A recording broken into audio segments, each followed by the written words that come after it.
Thank you for the warm introduction. I noticed as I was standing outside and stealing some wine that we have all the services here, Army, Navy, Air Force, Marine, and well, we're going to focus on the Marine Corps tonight. I want to underscore the fact that this war is won by a combination of everybody, to include merchant Marines that often don't get a lot of hay. As the proud son of a career Air Force officer, I joined the Marine Corps. My father couldn't find lobotomy scars. He didn't know what the hell happened. But I enjoyed being a Marine officer, but I think I enjoyed being a historian a little bit more. So today I'll share my experiences in studying the Battle of Iwo Jima, and I had the good fortune in 1991 to actually visit the island and walk that hallowed ground myself, and I will share some of my experiences with you to kind of help personalize this discussion on Iwo Jima today. What I'm going to talk about, we'll talk a little bit, I have to set the stage for the battle. I just can't jump into D-Day like you do like a Private Ryan. But I'll talk about the interwar years and what's going on with the Marine Corps. Because there's a reason how the Marine Corps develops this idea of amphibiosity, use that term. And we'll talk about the operation strategic setting of the war, and then we'll take a look at both sides and how this campaign unfolds over time. And then I'll close out talking about the dark math that's involved, and you got an indication of what that looked like from the introduction, and the lasting effects of it. As brought out, the island itself, as you can see here, looks like a pork chop. It's about 9 square miles. It is not very big. It's a speck of dust in the Pacific Ocean. If you blink in an airplane, you probably won't even see it. Okay? The island itself is only about 100 or so years old. Now it's about 150 years old. It rose up out of the ocean in the early part of the 19th century from the volcanic activity that is on the southern end of the island, as you can see down here, which we know as Mount Suribachi. It is also referred to as Sulfur Island, is one of the names that it is given, because the island has molten sulfur pits on the western edge of the island that make the whole island stink like rotten eggs. Okay. The sand itself is very warm because of the volcanic activity that's underneath it. And during my time there, the Coast Guard long-range navigation crew that manned an antenna there, 12 guys manning an antenna, okay, they would often dig holes in the side of the hills there and use those as saunas because it was so warm just within the caves itself. Okay. It is not a garden spot. You can't even swim there because the undertow and the wave action is so severe that it will drag you under, and it is surrounded with sharks. So, again, it is not the kind of place you want to go visit for any kind of your vacations in the near future. Okay? It's only 650 miles from Tokyo, so it is very close to the Japanese home island as the crow flies in the Pacific at any rate. It was also part of the Tokyo Prefecture. So when the United States lands on Iwo Jima, it is actually landing on Japanese capital, the Japanese capital prefecture. Technically, this is Tokyo. So it has that importance to the Japanese people as well. One young Marine on there said it's a rude, ugly sight that only a geologist could look at and not be repelled. There's no water on this island. There's no potable water. Everything has to be either desalinated or used in a solar still or brought on the island itself. So as bad as the Marines had it coming ashore, the Japanese soldiers that were on it had it bad too, and they were on half rations when the campaign even began. So that kind of sets the tone a little bit of how nasty this place is. Okay, let's talk about the interwar years, because we have to set the stage for us. And what happens is after the First World War and the Marines who served with their Army brethren there on the Western Front to help defeat the Kaiser, there's a lot of people asking questions. You got Army guys in green uniforms, you got Marines in green uniforms, why the hell do I need a Marine Corps? What's the point? They're both the same thing. Well, the Marine Corps actually goes through kind of an identity crisis. Gee, what can we do that makes us different? And as a result of the First World War, the Marine Corps says, amphibious assault. That's something that we can do that nobody else wants to do, quite frankly. Okay? that we can do and we can focus on to make us unique, to keep our core alive. Okay? And inter-service rivalry is nothing new, folks. It's been around for a while. And during the interwar years, we have the colored war plans. One was called Orange. And Orange is a war plan designated or designed to think about a war with the Japanese. And if we have a war with the Japanese, how are we going to cross that big pond and defeat the Japanese nation, or the empire at this time? Okay? And so what happens is, this gentleman you see here, a guy by the name of Phil Ellis. And what he does is, he's a genius. He really is. And he's a workaholic, and he's an alcoholic. But that's beside the point. Okay? He will actually go out to the Pacific Islands and look at a number of these islands in the Pacific and figure out if the Marine Corps was going to pursue a campaign against the Japanese, how would we do it? Where would we do it? What would we need? How would you conduct amphibious assaults on these prepared positions? Because historically, when it comes to amphibious movements, you find out where the enemy is and you go somewhere else. Okay? You don't do amphibious assaults into the teeth of the enemy. The Marine Corps is going to change that. Okay? And under Phil Ellis, he will do a detailed study called O-Plan 712, Advanced Base Operations in Micronesia, that puts together the skeleton for what amphibious assault will look like in the future. Folks, he does this in 1921. Oh. 20 years before the Second World War even comes around. Okay? And our war plan always looks something like this. Here's the United States, here's Japan, here's the big lake, and we plan on attacking or fighting the Japanese somewhere in this area where modern-day Okinawa is, and the Philippine Islands, and we're going to have a big naval crescendo battle somewhere in this area. And of course, Iwo Jima is right here. So how are you going to get naval ships that rely on coal and other supplies to get all the way across that pond? You're going to need advanced naval bases. You're going to need staging bases. And who can do that? Marines. So that's the impetus behind what the Marine Corps is doing during this time. How it's seeing itself fit into the larger strategic picture for the United States. And through that, the Marine Corps comes up with some doctrines on how they're going to actually do this. And they come up with 6 important factors for any successful landing. The command relationship. Who's in charge? Is it the Navy guy? Or is it the commander of the landing force, the Marine himself? And they come to the conclusion that these men are co-equals. When I'm a Marine on your Navy vessel, I work for the Navy. But once we send Marines in the water and they cross the line of departure to go ashore, the Navy component becomes the supporting element, and the Marines are the supported element, if you notice the distinction. Both the Marines and the Navy are co-equals for planning, and this doctrinal precept still exists today with our Navy brethren. Okay? Naval gunfire support. Remember, when I put my wet foot on that beach, I have 0 combat power as a U.S. Marine. I need the Navy to help me with artillery support. Why? Because the king of battle can't swim.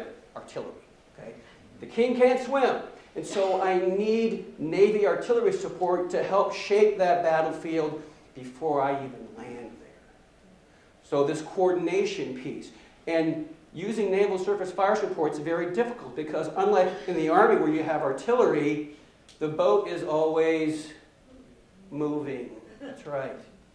And also naval guns tend to shoot with very flat trajectories, as opposed to an Army or howitzer, which shoots at a very high trajectory.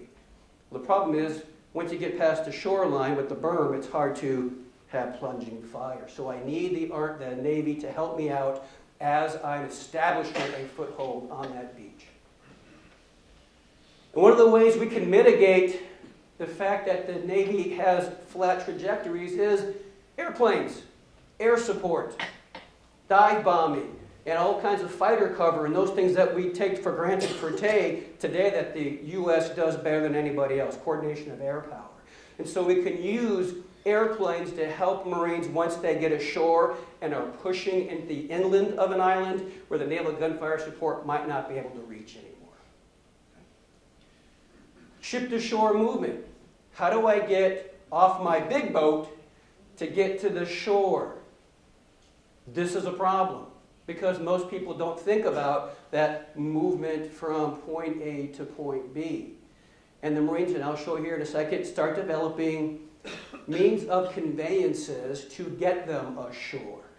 And how do you protect the landing force while they're on these little boats going from the big boat while they're under fire, while the enemy's shooting at them, and those kinds of things? This is a tactical movement all by itself. It is not an administrative movement. You're in combat as soon as you leave that big boat. And once you get to the beachhead, think about this. Remember when last time you moved and you threw stuff in various rooms and then you had to go find it? It's the same thing in amphibious assault as I move supplies and people ashore. Where is everything? Oh, I need ammunition. Well, where is it? I don't know. I think it's over there. And you're in combat. Somebody has to organize the beachhead. Somebody has to tell you where to stick stuff so it can have orderly resupply, so it can evacuate the wounded, so it can have order to the beach when new supplies come in and move people off the beach so it doesn't get crowded and have a big traffic jam. This is a problem, and it will be a problem in Iwo Jima too. And then logistics and communication. You got to tell the boats, the big boats, what I need. Hey, send that stuff now, or I need naval gunfire support. You need the communications to talk back to the commander of the amphibious task force and tell them what you want to hear or what you want to see. If you remember in the beginning of the Private Ryan movie, there's one time where he gets on the radio and he says, "Kadif, Kadif." He's talking commander of the amphibious task force, and then his radio man loses his face. You can remember that scene. That's who he's talking to help coordinate that movement ashore. So the Marine Corps outlines these requirements before the war begins. Why is this important? Because every allied nation and every service in the U.S. military will use this as the foundation for amphibious doctrine from the war.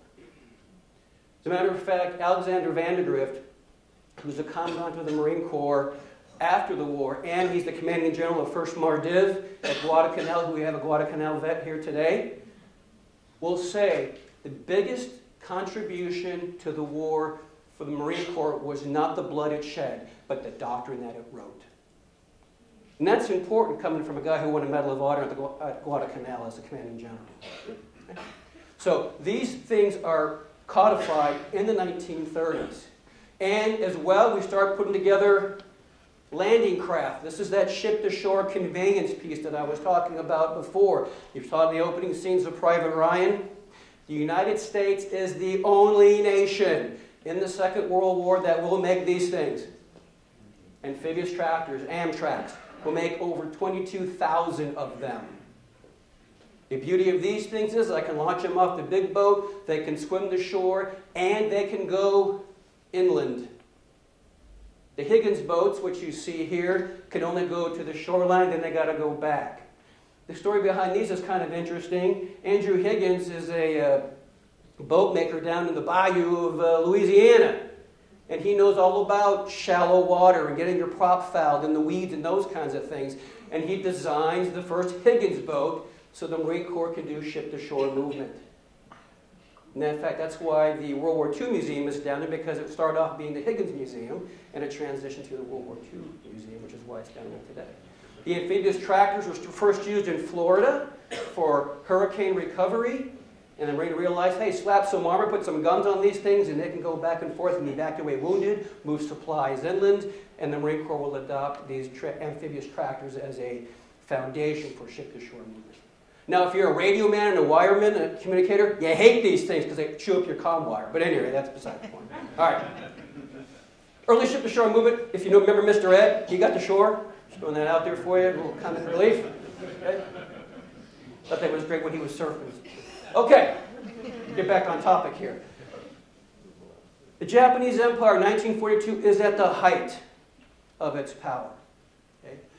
What most people don't realize about the Japanese is, unlike the Germans, who are looking for world conquest and to make everybody into, or expand white power and turn everybody into little Nazis, the Japanese were really looking for a limited war. What they expected was, we're going to punch the Americans in the face at Pearl Harbor, and the Americans will curl up and cry.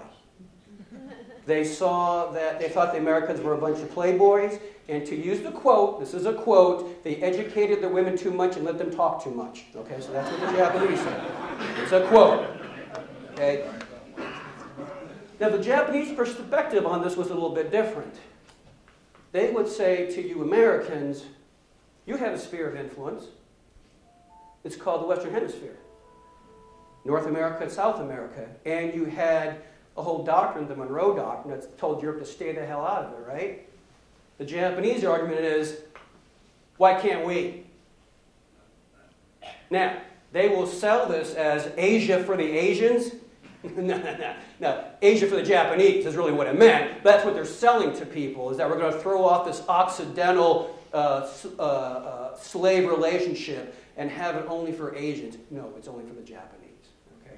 And if anybody has been to Asia on a visit, the Japanese are still the most hated man in Asia. They are. Because that legacy still exists today. But this is the height of the Japanese Empire at this time. And so you can see that they own pretty much most of the Pacific. And if you've ever flown over the Pacific, it's a big tract of land and water. All right? Now, for the Americans and the Allies, how are we going to get to the Japanese? How are we going to go ahead and fight back after we don't curl up into a ball? And of course, you have Nimitz and MacArthur out there in the Western Pacific. In 1943, FDR goes to Honolulu and he has a conference with Nimitz. And he has a conference with MacArthur at the same time. These gentlemen meet. And they discuss the wave of the future. How should we go about fighting the Japanese, and what should be the strategic imperative? And MacArthur, of course, he wants to go where?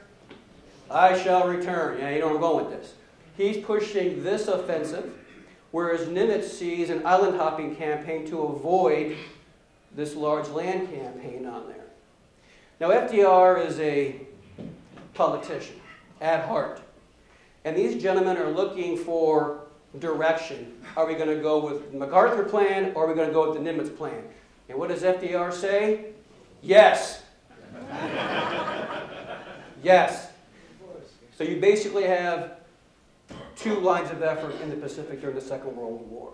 Okay? Now you got a problem with prioritization and coordination and those kinds of things, but you will have both of these offensives occurring simultaneously, and that will cause some problems. Okay? Why are we going to Iwo Jima? Why are we going to Sulfur Island, this rock in the middle of nowhere? And what you see up here are the rationales for going there. We have this newfangled airplane called the B-29, a hemispheric defense weapon that carries 10 tons of bombs and can go 1,000 miles and drop these bombs on the Japanese mainland. Well, the problem is, as these aircraft take off from their bases here in Guam and Tinian and Saipan in the Marianas, what happens is they have damage, they have emergencies that occur, and so as a result, they need an intermediate support base to land so the crews can get fixed, get saved, and have an alternate airfield to land at. And Iwo Jima can provide that kind of an airfield. At the same time, the Japanese also have advanced radar stations on here. Very rudimentary, not great radars, but they can warn the home islands that a raid just flew over our head and they're en route and they'll be there in about 2 hours. So stand by. So it puts the air crews at risk as they get reported on flying over Iwo Jima as they fly to the mainland of Japan. Also, during this time, we think that these B-29s were going to need fighter support. And so when the bombers get over Japan, what will happen is they're going to need somebody to fight the Japanese interceptors. The bombers can't do it by themselves. Well, the P-51s don't have the range to fly all the way from Guam and Tinian, but they can fly from Iwo Jima and escort the B-29s. And so we need a base to stage the P-51s. Now actually, in a P-51, 8 hours in that cockpit, your hiney has got to be so sore from flying up there and flying back, and it's boring. But at any rate, we need a place for these guys to land. So you see here in this particular instance, the Marine Corps conducting an operation in support of our Air Corps brother, or Army Air Forces brother at this time. Also, we're going to go to Okinawa eventually. That's the next staging base for the eventual invasion of Japan and what we plan for the invasion of Japan. And we need to secure our right flank to make sure the Japanese Navy doesn't come down there, that we have a staging base to observe and patrol that area.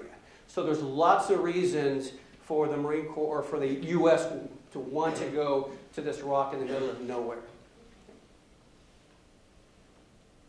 Talk about the Japanese. The commanding general, Tamabichi Kobayashi, okay? 109th Division. He's 53 years old at the time of the battle. He graduated from the Naval Academy, or the Army Academy. He's a cavalry officer. Has a penchant for riding horses and writing poetry. Okay, kind of a strange mix. He actually served in Canada and the United States during the Interwar Years. And he is quoted to be saying, America's the last people we should be fighting.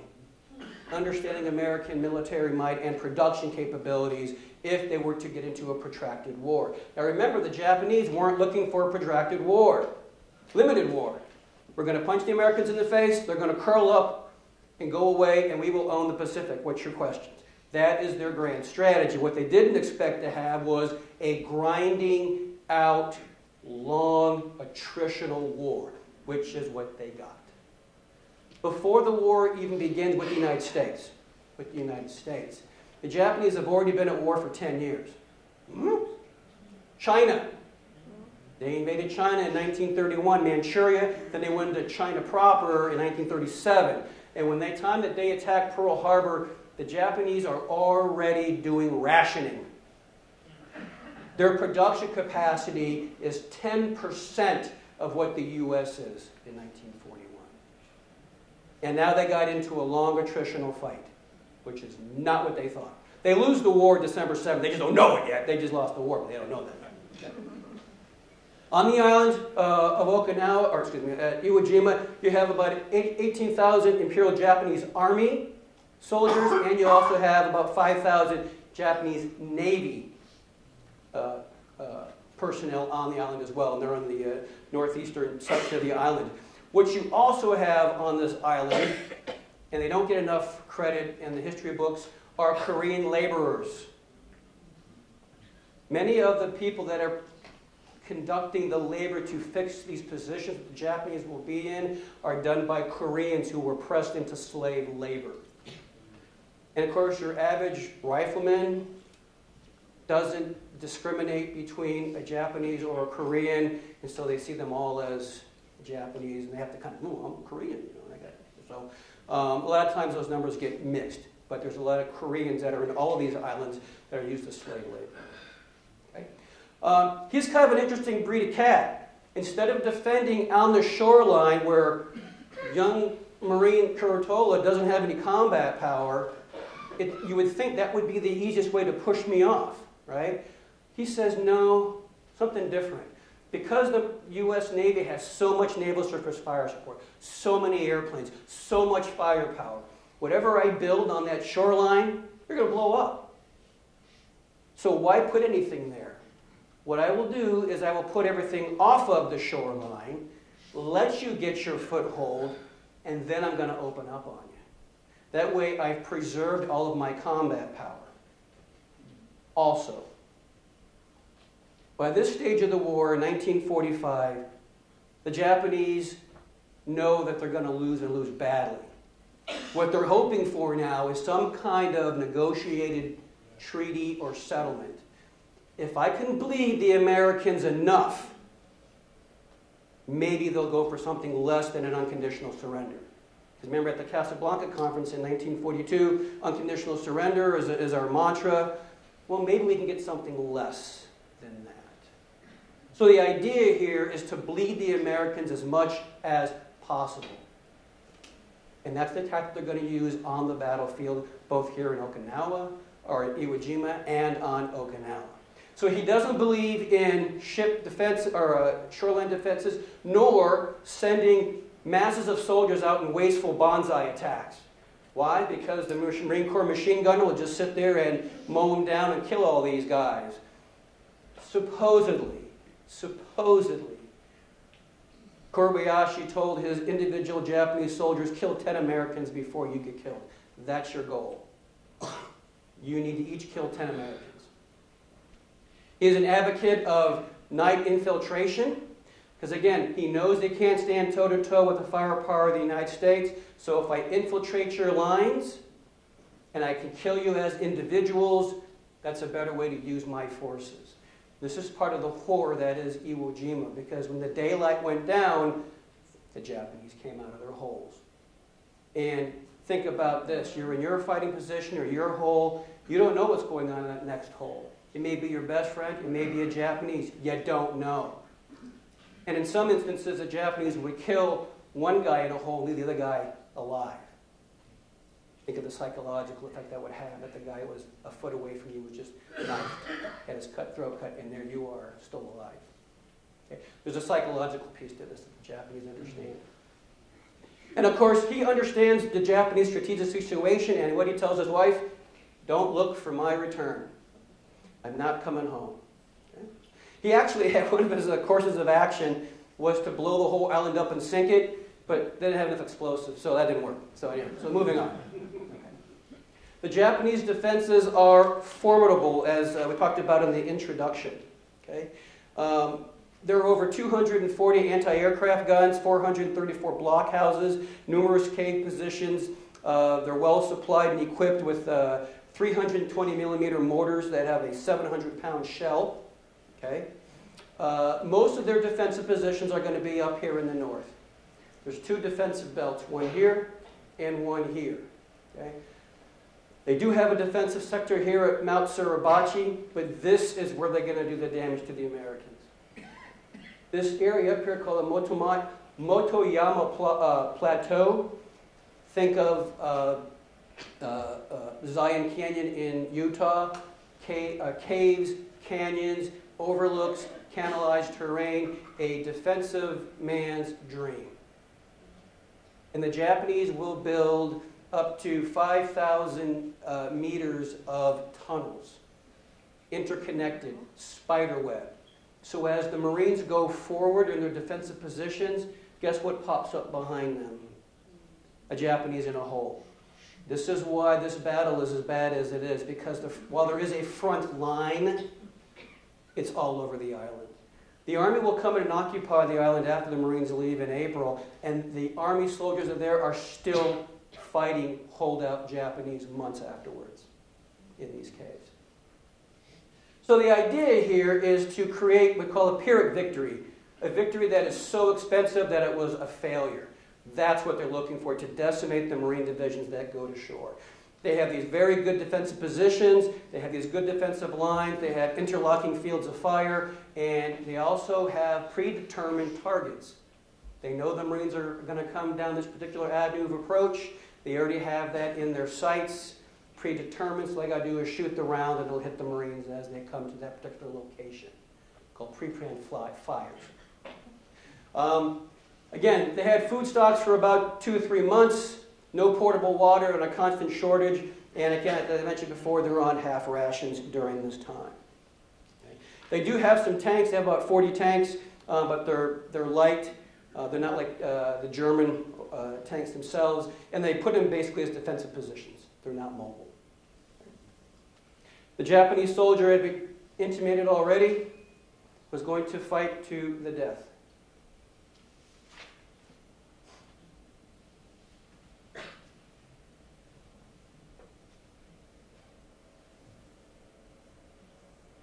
Getting to the terrain, there's a young Lieutenant Curatola in the middle of one of those defensive positions. You can see how small these things are. And you can see I'm sweating because it is hot. It's an oven in these things. And you can imagine from a Japanese perspective getting pounded from the amphibious assault and the fighting on these things, and they're stuck in these tunnels. This is the beach line today, or when I was there. Okay, this is the beach line here, looking at it from the top of Mount Suribachi. Now, for you military types up here, what you notice here is if I have a machine gun, I can rake this whole beach line and nobody can bother me. They could actually shoot, because the island is actually growing, I think it's like an inch a year. They could actually shoot into the rear of the amphibious assault once they opened up there on the beach line. Okay. On the western end of the island, you have these big sulfur pits that I was talking about. Literally, it looks like Dante's Inferno, which is how one Marine described it. And if you look over the cliff of those things, you do see molting burbles of sulfur and mud just burbling up. And it spreads that all over the island. It smells like rotten eggs all over the place.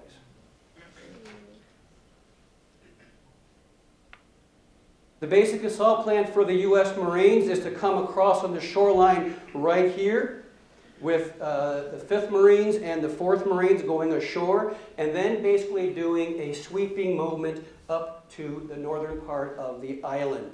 Airfield number 1 was the first objective. The Japanese had built a number of airfields there, and they were using these prior to the assault for harassing raids on the U.S. bombers that were in Guam and Tinian. By this time of the war, all those planes have been taken away. The Japanese are losing badly. Also, Kurabayashi is told, oh, remember the fleet support we promised you? Just kidding. The Navy's not coming. So he has no airplanes and no fleet to help him out. Okay? Whereas the Americans are coming with their full flotilla. Down here is Mount Suribachi. And you can see as the Marines come ashore, 28th Marines will take a left hook and attack Mount Suribachi itself. So that's the basic scheme of maneuver for Marines. The Army Air Corps, the 7th Air Force, has bombed all the airfields, but it had little effect on the defensive positions that were there. The Marines requested 10 days of naval surface fire support, and the Navy says, we'll give you 3. Yeah, thanks. Okay. What's going on here is those ships that the Navy wants to use are going to be needed for other operations, i.e. the Philippines and for Okinawa. So this is where that decision where FDR says yes, you only have so many assets to play with in the Pacific. And so the Marines only get 3 days worth of amphibious assault, and we haven't forgotten about that yet. We're still fighting over that. Okay. But having said that, the Navy in those 3 days drops more rounds on the island of Iwo Jima than on any island prior to this assault. So the Navy could go back and say, well, we gave you more than you had before, but we didn't get the full 10 days that we wanted. Okay. Also, shaping the environment. Well, you're that close to Japan itself, so what the Navy does is they send out a carrier task force as a screening element to keep Japanese bombers and fighters from trying to re-support or try to support the island from the air. They send up 50 planes, and the U.S. Navy shoots down 50 planes. All right? And so as a result, they isolate the island from any support from the Japanese. Of course, they didn't know Kurabayashi didn't have anything coming, but the Navy still had to isolate that island. 19 February 1945, the Marines go ashore. First wave cross the line departure at 0830. The landing force call went up on the amphibious ships at 0645. The Marines were given their traditional meal of steak and eggs as they go ashore. It's a 30-minute transit from for the larger ships. They have 68 tractors and 384 armed tractors. They're going to drop off on the beach into this violent surf zone. Remember, I told you there's an undertow here. So just because you made it to shore, doesn't necessarily, you're lucky if you make it to shore because the surf zone is so violent because of the undertow and those kinds of things. Kurabayashi lets the Marines land.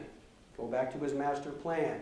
It isn't until the Marines are ashore and established a lodgment at 1000 that morning he opens up. You remember, all these fires are pre-planned. He knows the avenues of approach. Everybody is well concealed. And so he opens up with them after they make their landing. Now it's interesting to note the Marine commanders that are here in Okinawa, or I keep saying Iwo Jima, are gentlemen that are well seasoned. Okay? The commander of the 3rd Mardiv is a guy by the name of Graves Erskine. He was a World War I vet, won a Silver Star and a Purple Heart, and was involved in the Banana Wars. Clifton Cates, who has the 4th Marine Division, was in World War I and won a Navy Cross, a Purple Heart, and 2 Silver Stars. And he'll become a commandant of the Marine Corps after the war. And Keller Rocky, who will have the 5th Marine Division in the First World War, won the Navy Cross and got a 2nd Navy Cross in Nicaragua. These are guys that are well seasoned and are brave individuals. They know what they're doing. You can see the ways of Marines as they go ashore here, and there are timed intervals.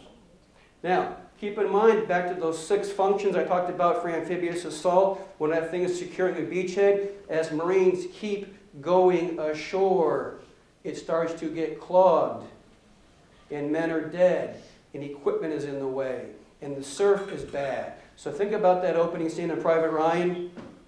Same thing here. But there's more. Okay. Here's the ship-to-shore movement piece. Here's Suribachi in the background. Here's a ship providing some naval surface fire support, and Marines in their amphibious tractors going ashore. Here they are in their LCM, landing craft Mike. In the landing craft, here's Mount Suribachi, and they're in transit in the open ocean on these small boats. If you fall out, you are gone. We're not coming back for you. Okay? And many Marines will drown. Once you're ashore, this is where it gets even worse. The sand. You ever heard the sands of Iwo Jima? Yes. The Marines refer to it as like digging in a hole in a wheat barrel. Or another one says it's like running on fine coffee grounds. You can't get any traction because it keeps giving away. One of the problems with that too is when I start bringing my towed artillery on, you can't get it off the beach. Wheeled vehicles get stuck, just like in the snow here when you have a snowdrift. It's the same thing. Wheeled vehicles can't move off. The Marines refer to pulling 75 millimeter howitzers up the beach line to have some kind of indirect fire support. The 105 howitzers that they brought with them are left on the beach because they can't get them off the beach line. And you can see here an LST disgorging some equipment. And you can see Marines scattered all over the beach. Again, this requires organization. By nightfall of the first day, 30,000 Marines are ashore, including some armor. You have naval surface fire support and close air support, only done with a few radios. Go back to my analogy with Tom Hanks, Catif. Those radios go down, you're not getting that support. Also, the Japanese figure out what the American frequencies are and start blaring their music on the same frequencies to block the transmissions. Okay? And here's those quotes I talked about with regard to the Marines running on shore and what it is like to have to move off of that beach. Okay? The estimates are that by the first day there are 1,200 Marines evacuated, 556 killed, and 1,755 wounded. By 1100 that morning, the beach is closed due to the amount of stuff that is floating on the beach, the dead bodies, and the equipment.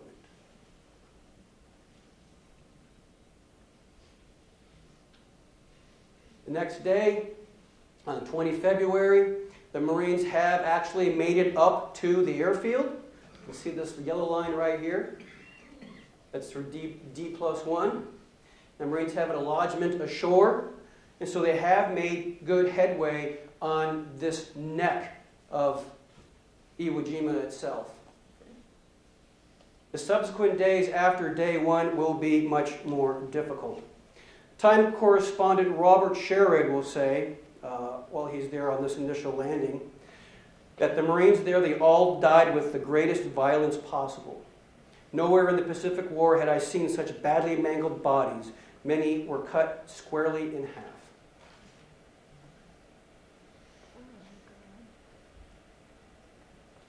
23 February. When the flag goes up, 3rd Platoon, NECA Company 228, 5th Marines takes the summit of what they refer to as Hot Rocks, or Suribachi, or derisively known as Mount Plasma. The Japanese expected that position to hold for 10 days. It held for 2 Marines. Okay? First flag raising goes up at 10:31. A larger flag is obtained from a Navy landing ship and is brought up and raised at 14:30. Having said that, in every documentation I go through regarding the flag raising, I find different times. The record on this is not solid. Even though it is studied, and the History Division, the Marine Corps has gone through this, I find the books replete with different times and different accounts of the raising. There are 2 raisings. The first flag is a smaller one. The second flag is the larger one. And no, it wasn't staged. Okay. Joe Rosenthal will talk about how he was on top of Suribachi when the larger flag was being raised, and that somebody said, "Hey, Joe, there it goes." Supposedly, in his quote, "I swung my camera and I caught it." He said, if I had staged that photo, I would have gotten the Marines' faces in it. It's better the way it is. But that's his response to people saying that it was staged, and it indeed was not. When the flag goes up, it's a big boost of morale for the Marines, because everybody can see it. And to the accounts of people who were there, all the ships tooted their horns, all of the Marines cheered, and the Navy corpsmen that were there. It was a big morale boost for those who saw that flag go on top. And to that, we got there's the flag going up. Joe Rosenthal, you can't see their faces. And again, recently there's been discussion as to whether or not the names are correct of who put the flag up. I'm not going to address that because it's too fluid, and contact the Marine Corps History Division. I'm not going to speak for them, all right? But these are the different perspectives of it. James Forrestal, who's the Secretary of the Navy, he becomes the first Secretary of Defense. Remember the military dogfights over roles and missions? That's what he says. It means the Marine Corps for the next 500 years. All right. A Japanese Army Major Yori, who is on an adjacent island called, I forget the name right now, but anyway, when he hears about Iwo Jima falling, he says, "We were very discouraged when we heard of the fall of Suribachi, and after only 3 days of fighting." Official Marine Corps history says this. Chuchi-jima, that's the other island. And General Kobayashi says this.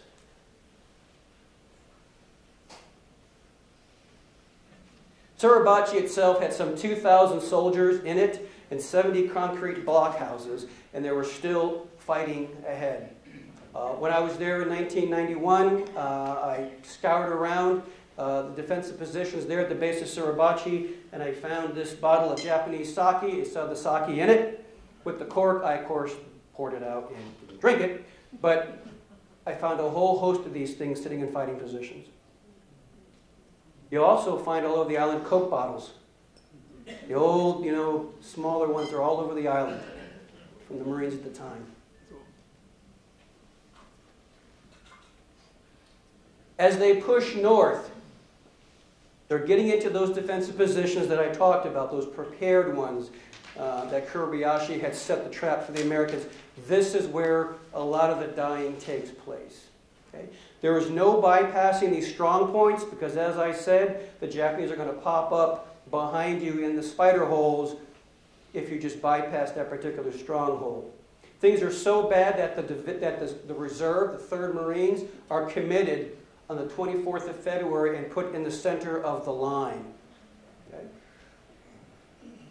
There are minor counterattacks from the Japanese soldiers, but the problem is they are constant. There's very little respite in the fighting.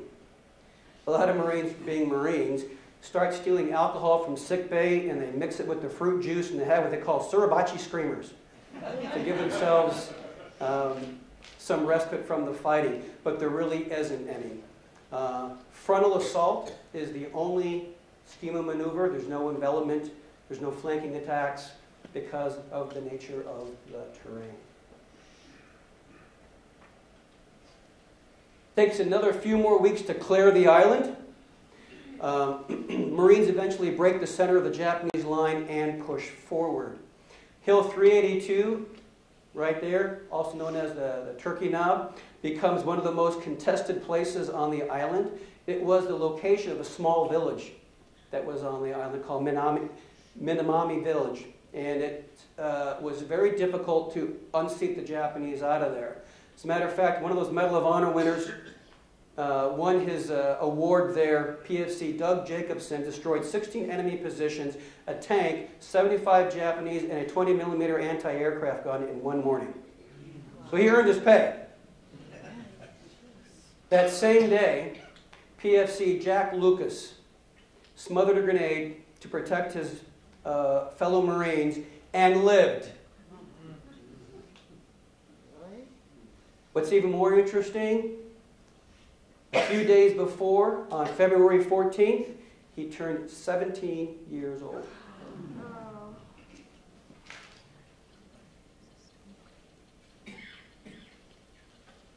The Marines eventually push north. On the 25th of March, General Kobayashi kills himself. The island is declared secure. And at that night, newly landed airmen who are there to fix the airfield are attacked by Japanese troops who are in the infiltration mode.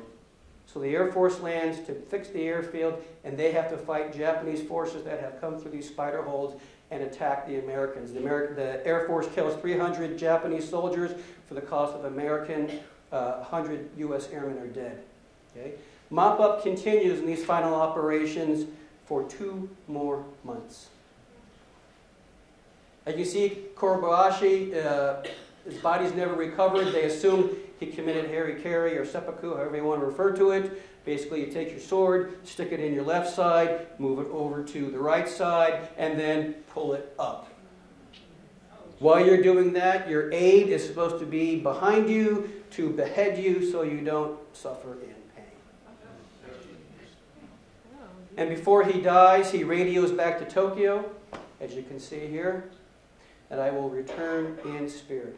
One of the Marine generals commanding one of the divisions says it's a good thing the Japanese didn't have more like him because of his defensive genius during this time.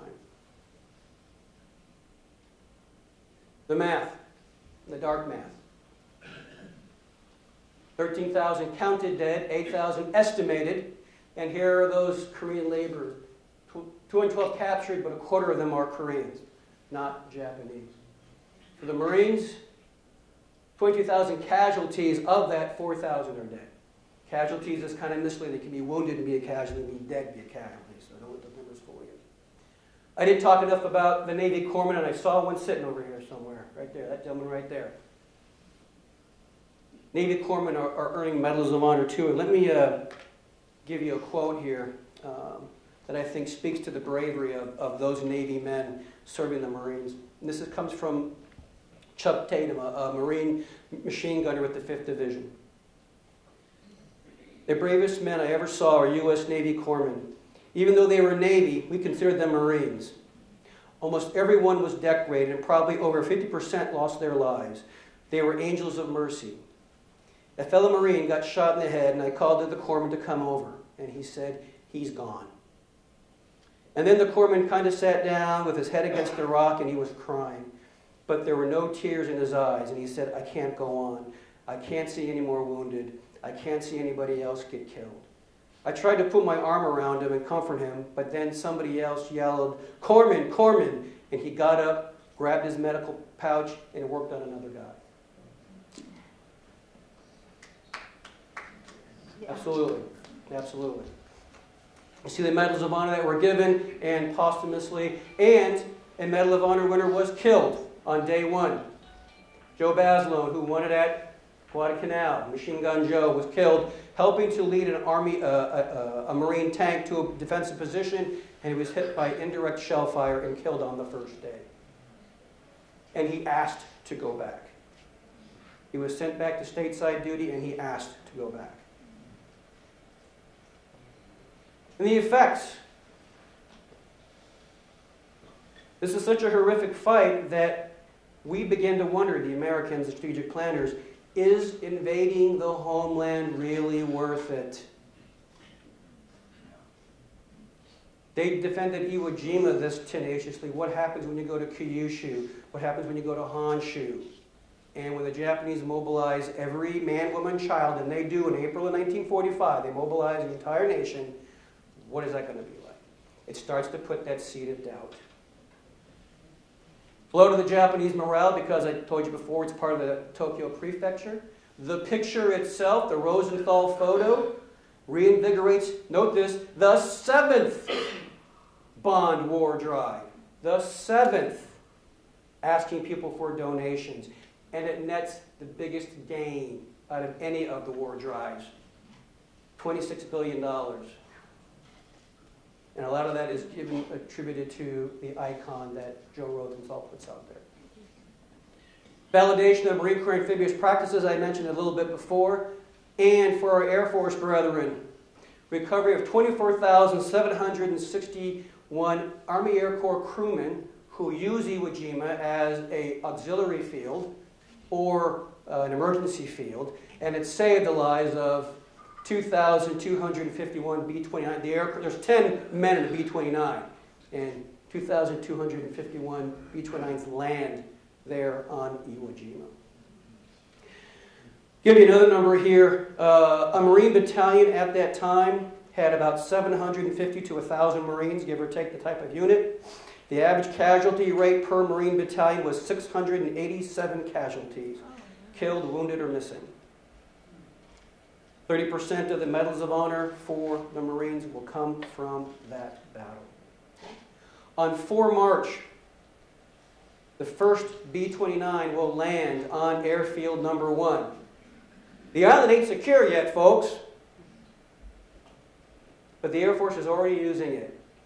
And according to accounts, the Japanese really wanted to blow this thing up. Mechanics turned to it, they got the thing airborne, and it took off. The nose art was dynamite on the B-29. So to give you an idea of how the inter-service cooperation worked here. Okay? Yes, we all like to kid each other, but when it comes to interoperability, the U.S. military does it better than anybody else. Here's Mount Suribachi, or what is referred, they changed the name to Iwo To today. It is not called Iwo Jima, it's called Iwo To. And here is Suribachi. And you can see it's largely overgrown now. The Air Force used it as an airfield up until 1951, 52. And when they left, they tried to seed it. And the problem was the seeding took to it. It loves it. And so now everything is covered in vines and flora. There's no fauna. The only fauna on there are scorpions and rats. Because there's no indigenous animals. And so those are there because the ships brought them. So when we were diving into Japanese defensive positions, we usually were met with a whole bunch of centipedes or scorpions or rats that were down there. What's interesting about this location is because there's nobody there. There's a Japanese self-defense base there, but nobody lives there per se. Much of those defensive positions remain pristine. And you can get lost down there. We brought chem lights and flashlights to help mark our way because you wouldn't know where you would end up. You could get in one tunnel and end up on the other side of the island. The island is also strewn with unused or unexpended ammunition, grenades, artillery rounds, and remains. Every time it rains, new stuff percolates up. I personally climbed into one tunnel, and it was a Japanese magazine, and there was a pile of Japanese pineapple grenades there. The problem with that is the pineapple grenades are based on nitroglycerin. The U.S. ones are based upon black powder, and they're more stable. So the American ones are not the problem. It's the Japanese pineapple ones because they've crystallized and now are unstable. I left. But at any rate, it's a fascinating place to go back to because it is so untouched. and those defensive positions are there. Every year the Japanese will collect bones that percolate up. They will have a Shinto ceremony to commemorate their dead. There is a shrine there for their war dead that are there. You can still go to Suribachi, but you have to have express permission from the Japanese government. We gave back to the Japanese. And then during the anniversaries of the actual battle, the Marines from Okinawa will go there and have ceremonies with their Japanese brethren, raise the flag up again, and those kinds of things. And Marines now will leave their dog tags up there as an homage to those that preceded them. If you can't see it on the bottom, it says U.S. Marine logic. If you don't understand this, you've never met Marines. Why mess with 245 years of success? And so with that, I am out of time, and I'm ready to take your questions.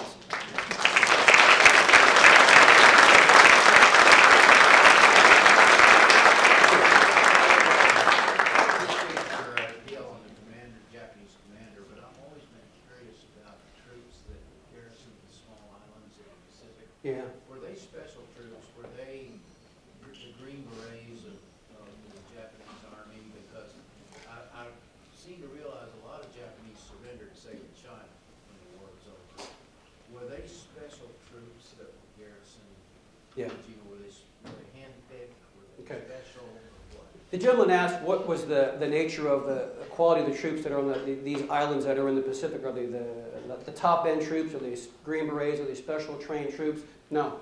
They're soldier one each. The Japanese do have an amphibious corps, but it is largely just Army troops who are trained to go to ship to shore. They don't have any special training like U.S. Marines do with regard to amphibious assault. The Japanese will do amphibious movement.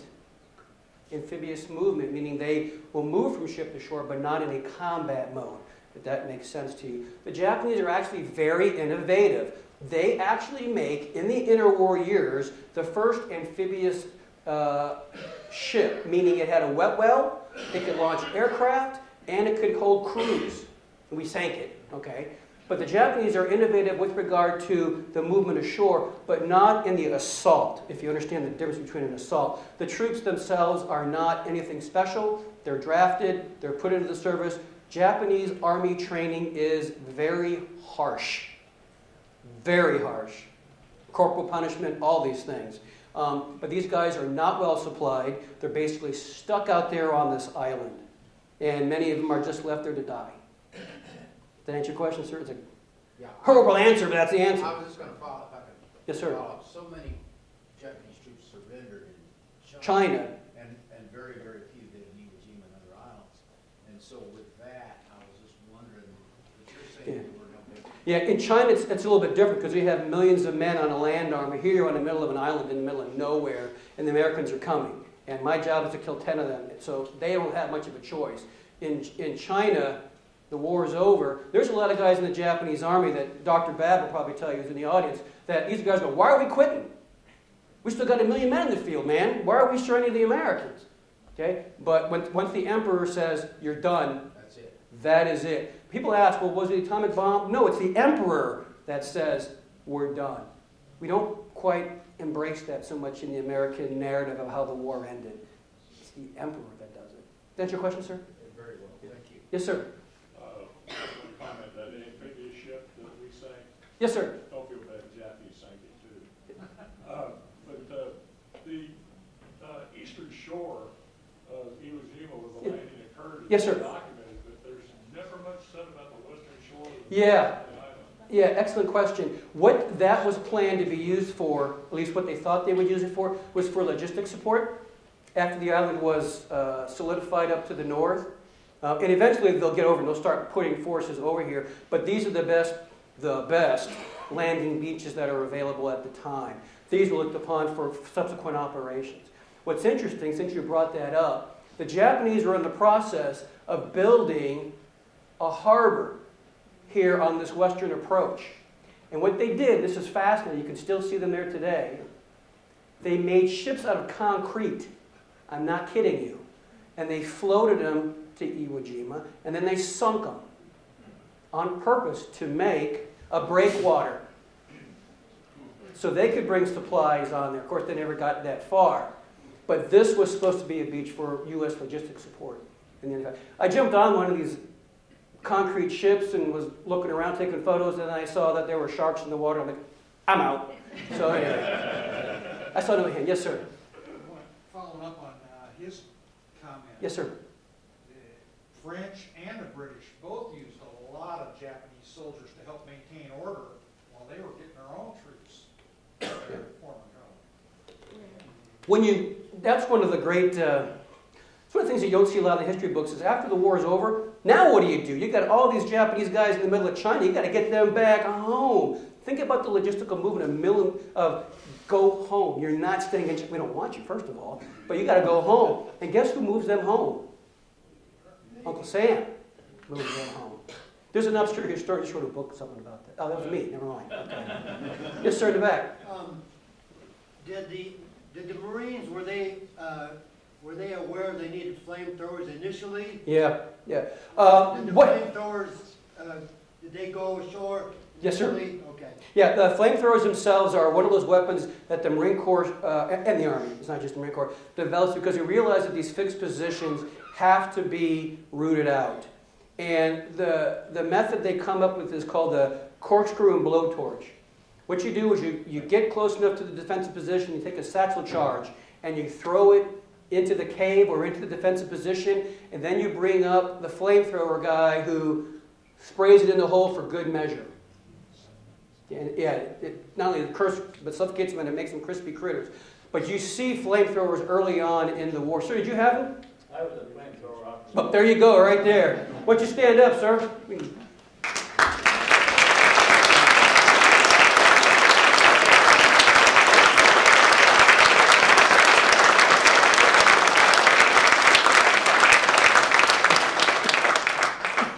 heat of that flame that the flamethrower threw out was 2,800 degrees Fahrenheit. It sucked all the oxygen out of the air. The flame did not have to hit an individual for that individual to die from suffocation. And I'd like to say one other thing that the colonel did not say, and it is not proper to, but had we not dropped the atomic bomb, our invasion of Japan, it was estimated, and I think is wrong, light, would have been over 500,000 American soldiers, Marines, Navy. Yep. Thank you, sir.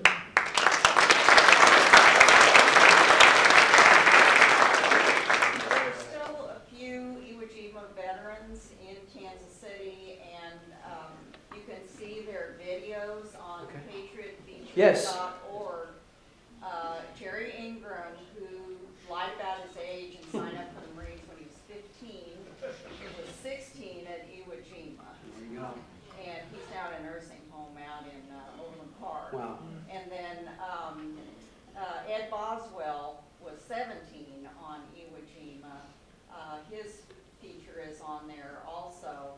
And he said he arrived on D5. He said the bodies were stacked up like cordwood. Mm-hmm.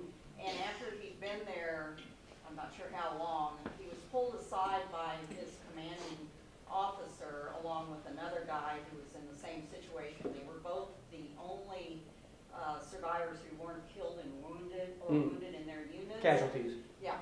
And they were told that, well, would you like to go to San Francisco to office candidate school? And they said, yes, you know.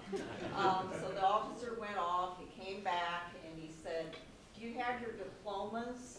Neither one did because they had dropped out. To join the Marine Corps. Join the Marines. So after that, Ed always said, told students, stay in school. Stay in school.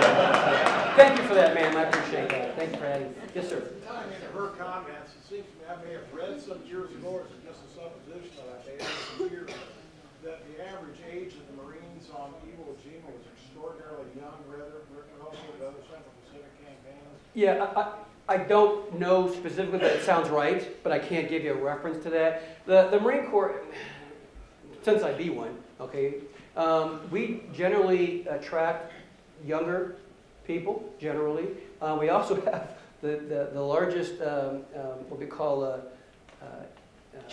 non-judicial punishment rates, and we also kick out the most of the first termers in the court. It says something about the people we attract. But I think your statistic is probably very close, although I can't make any attribution. I think you're right. None of us were drafted. No, you were. Marines drafted. Yeah. Vietnam they drafted. The Marine Corps did draft in Vietnam. Okay. Yes, sir. In the book, Give Me 50 Marines Willing to Die, the officer talks about using different tactics on the field for survival. Okay. Are any of those tactics come into today's thinking? I'm not familiar which ones you're referencing, sir, so I don't know if I can answer that question. 50 Marines Willing to Die? Yeah, I haven't read it once, sir, so I imagine some of them, the TTPs, are probably still relevant in today's combat environment, but I just can't speak specifically to that book. Emphasizes the difference in how he would do things compared to the Marine Corps way of doing things. Yeah. I can't speak to that one, sir, I'm sorry. Can you define TTP?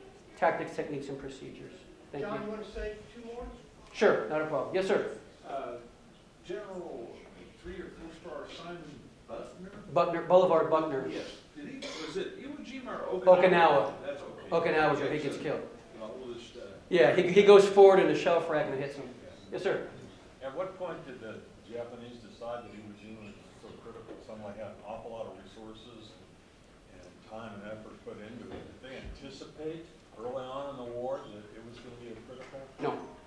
No, remember, what are the Americans going to do? Curl up into a ball and go away. And then we come back with fire and fury. Again, they lose the war December 7th. They just don't know that yet. Because they really think the Americans are just going to go away. They don't have any stomach for fighting. And as we well know, the American people will rise up when we need to. And was there a particular earlier battle that they thought, well, we're going to need to fortify this particular little dot in the Pacific? Yeah, the Battle of Tarawa, which is basically the first real test of Marine Corps amphibious doctrine. And the Japanese are building an airfield in the southern part of the Pacific that could interdict, potentially, it doesn't, potentially interdict the lifeline between the United States and Australia. And the Marine Corps will send in the 1st Marine Division to Tarawa, and the Japanese fortify that. And the commander there, if I can remember correctly, said 100,000 men in 100 years could never take this island. Marines take it in a week. Yeah. Were you there, sir? Did you go? 76 hours. 76 hours. I stand corrected. Thank you, sir. You were there, Tarawa? There's a guy who was there.